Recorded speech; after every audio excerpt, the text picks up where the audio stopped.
Now what we're going to do is go to our website cPanel, and we're going to get used to the cPanel, which is also referred to as the control panel.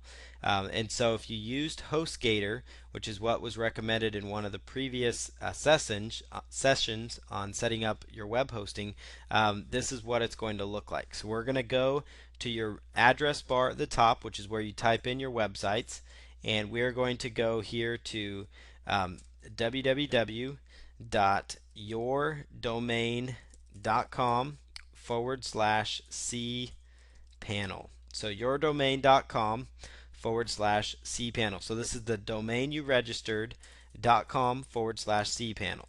So I'm going to go ahead and throw this in here with one of the sites that we've got here. And you're just going to log into your account here. And once you're logged in, they do like to upsell you on different things. You can just select no thanks once you're back here. But once you're inside your HostGator control panel, this is what it looks like. It gives you plenty of flexibility back here.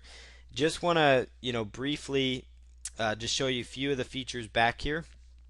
But the first and most important, some of the things you want to look for back here, you've got different navigation options back here. You can actually move these special offers around if you want to. You can move your preferences to the top. So you can just see that you can actually drag these different areas around so that you deal with the things that are most important to you. So if you want to drag up like preferences, mail, you can push down their special offers. Typically, you can put file manager up there.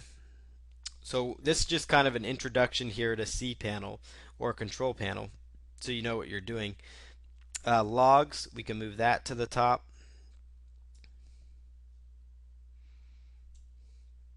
And we'll move HostGator links. And you've got a variety of different things in here that you can actually work with. So you can arrange it to your liking. You can move the things in the middle here to where you prefer and like it. Under mail, this is what you're going to under the mail tab. This is what you're going to find. And if there also is a section that you're not going to be looking at, you can actually choose to close it as well. So you could put the window, click that little arrow, and that will actually close that little window box, so that way you're not having to deal with looking at everything if you don't want to be. So just click on that down arrow to expand the little tabs again. So under mail, let me just briefly review this. Under mail here, you've got your web mail. You've got your email accounts, which we will get to in a future video if you want to know how to actually set up your own email account that goes with your domain. So this is where you're going to do everything email related, whether it's forwarding your emails, setting up like an autoresponder, like a vacation type autoresponder, not an autoresponder like Aweber, but an auto-response message.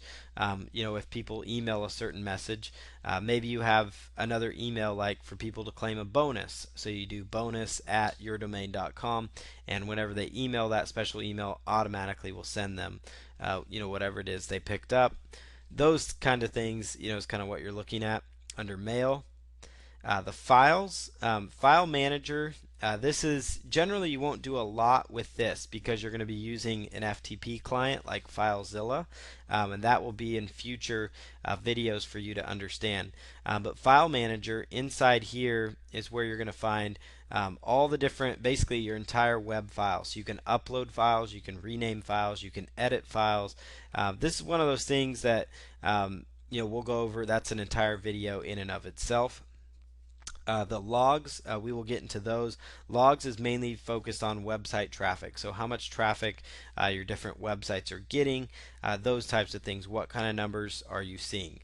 HostGator links, as you saw, we moved that. These are different things like their billing system, like if you need to update your billing information so your account stays active, that's important there. They have live chat support. If you have domains with HostGator, you could go there. Special offers, they always have different special offers coming up. Security, this is a whole nother video in itself. This is how you would password protect directories. Like if you had a certain set of files that you uploaded that you wanted to keep those protected, or keep those basically with just like a password so only certain people could access them. That's what a password protected directory is. The subdomains, this is where you're going to do a lot of domains. We'll do a video just on this section as well. So this is if you're adding different domains to your account, that's where that would go. MySQL databases, most of the time you're going to steer clear of this because software tools that set up WordPress and things like that automatically create your databases for you. So generally you'll kind of stay out of databases. Software and services, what you're going to find in software and services inside your cPanel is Fantastico Deluxe is probably the biggest one that you want to look for. What Fantastico Deluxe does is it actually creates different it's got a variety of different software programs as well. We'll explore that in another video. That's for things like your WordPress. For WordPress, you're going to go to Fantastico.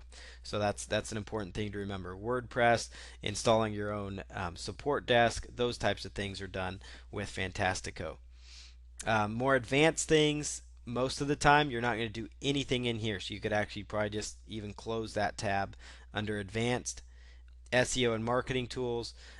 You can kind of click on these to read the different resources that they have, but generally you can find that information elsewhere. On the left hand side, of course they give you access to their affiliate program. They tell you kind of the main domain on your account. They give you all kinds of different information on your account and things like that. One of the things you want to look for on the left hand side here is name servers. This is going to be found inside HostGator control panel. The left hand side, again, it's going to say name servers. So that's very important, and we'll cover that in another video when we actually add on our domain and point our domain. So that's what we're going to do in just a little bit here. So that's kind of an overview of your control panel. We're going to go on to the process of actually adding on our domain and actually going through and getting our name servers set up.